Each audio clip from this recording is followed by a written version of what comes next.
ഇന്ന് നമ്മൾ ചെയ്യാൻ പോകുന്നത് കലാപരിപാടി വിത്ത് അൺബോക്സിംഗ് വീഡിയോ ആണ്. അൺബോക്സിംഗ് വീഡിയോ എന്ന് പറയാനും മാത്രമൊന്നുമില്ല, നമ്മൾ കുറച്ച് എയർ ഡ്രൈ ക്ലേ വാങ്ങിയിട്ടുണ്ട്. അതാണ് സംഭവം. വെറും 120 രൂപക്കാണ് ഇത്രയും ക്ലേ നമ്മുടെ കയ്യിൽ കിട്ടിയിട്ടുള്ളത്. ഒരു സെറ്റിൽ 12 ഷെയ്ഡ്സ് ഓഫ് ക്ലേ പൗച്ച് ആണ് ഉള്ളത്. അങ്ങനെ ഒരു 3 സെറ്റാണ് നമുക്ക് കിട്ടിയിട്ടുള്ളത്. അപ്പൊ ടോട്ടൽ എത്ര പൗച്ച് ഉണ്ട് നിങ്ങൾ പറയും? അത് നല്ല കഥ. പിന്നെ എന്തിനാ ഞങ്ങളൊക്കെ സ്കൂൾക്ക് പോയത് അതും പറയും. അപ്പൊ നമ്മൾ പറഞ്ഞു വന്നത് ഈ ക്ലേ വെച്ചിട്ട് ഒരു കല സൃഷ്ടിക്കാൻ പോവുകയാണ് നാട്ടുകാരെ കൂട്ടുകാരെ. ആദ്യം തന്നെ നമ്മൾ ഈ കളറിലെ ഒരു ക്ലേ എടുത്തിട്ട്, ഈ കളർ എന്ന് പറയുന്നത് ആ കളറിന്റെ പേരല്ല, ആ കളറിന്റെ പേരൊന്നാടൊന്നും എനിക്കറിയില്ല. കാണുമ്പോൾ ഒരു പേസ്റ്റൽ കളറിലെ നാട്ടുകാരനാണെന്ന് മനസ്സിലാവുന്നത്. നമ്മൾ പോയി ഇപ്പൊ കുടുംബം തളിക്കാൻ പോയിട്ട് വന്ന കാര്യം മറന്നുപോയി. അപ്പൊ അഗൈൻ പറഞ്ഞു വന്നത് ആ കളറും ബ്രൗൺ കളറും എടുത്തിട്ട് നന്നായിട്ടൊന്ന് മിക്സ് ചെയ്ത് കൊടുത്തിട്ട് നമ്മളെ ക്ലേന്റെ ടെക്സ്ചറും കാര്യങ്ങളൊക്കെ പറയുകയാണെങ്കിൽ പഞ്ഞിമിഠായി. അതാണ് എനിക്ക് ആദ്യം പറയാൻ തോന്നിയത്. ഇനി വേറെ രീതിയിൽ നിങ്ങൾ പറയണമെന്ന് പറയുകയാണെങ്കിൽ സ്പോഞ്ചിന്റെ വേറൊരു വേർഷൻ ആണെങ്കിൽ പറയാം. കണ്ടില്ലേ, റബ്ബർ ബോൾ നിലത്തിട്ട പോലെ കുണുങ്ങി പോകുന്നുണ്ട്. പറഞ്ഞു വന്നതിൽ ഇപ്പൊ റബ്ബർ ബോളായി, സ്പോഞ്ചായി, പഞ്ഞിമിഠായി ആയി. അതിൽ ഏതുവാണെങ്കിലും നിങ്ങൾക്ക് തിരഞ്ഞെടുക്കാം. അങ്ങനെയൊക്കെയാണ് കാര്യങ്ങൾ. അപ്പൊ നമ്മളെ ബോളിന്റെ മണ്ടക്ക് ചെറുതായിട്ടൊന്ന് പഞ്ച് ചെയ്ത് കൊടുത്തിട്ടുണ്ട്. ചെറുങ്ങനെ പഞ്ച് ചെയ്യാൻ പാടുള്ളൂ.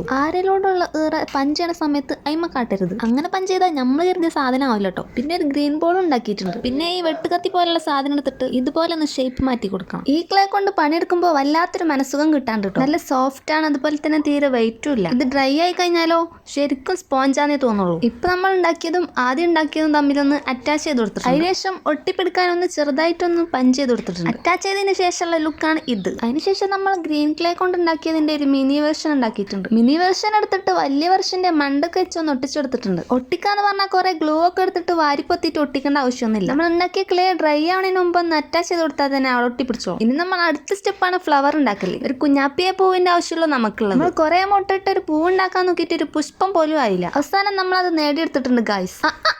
ആരാ പറഞ്ഞ നമുക്ക് കഴിയൂലെന്ന്? സിമ്പിൾ കാര്യത്തിനാണ് നമ്മൾ ഇത്രയും മുട്ടിട്ടത്. അപ്പൊ നമ്മളൊരു ക്യൂട്ട് കാക്ടസിനാണ് ഉദ്ദേശിച്ചത് കേട്ടോ. അപ്പൊ ഇഷ്ടപ്പെട്ടാൽ ലൈക്കും സബ്സ്ക്രൈബ് ഒക്കെ ചെയ്യൂലേ.